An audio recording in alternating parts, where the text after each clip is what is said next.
আমরা গান শুনেছি, আরো গান শুনবো। এই মুহূর্তে আমরা চলে একটু একটু একটু আমি দর্শকদের সাথে একটা গল্প শেয়ার করতে চাই। ওকে।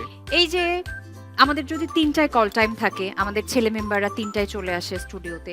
কিন্তু আমরা আমাদের এই লিটল স্টার ফ্যামিলিতে যারা মেয়ে মেম্বাররা আছি, আমাদেরকে কিন্তু রেডি হতে ১২টায় পার্সোনায় চলে যেতে হয়। যেন আমাদের ১২টা না বাজে। দর্শক, তাহলে আমরা এই যে এতক্ষণ ধরে সুন্দর করে সেজে গুজে আপনাদের সামনে প্রেজেন্টেবল হয়ে আসি, একটা রাউন্ডে নিজেদেরকে একভাবে প্রেজেন্ট করি, তার পেছনে যে ম্যাজিশিয়ানরা কাজ করে পার্সোনাতে, সো তাদেরকে একটু দেখিয়ে দিতে চাই।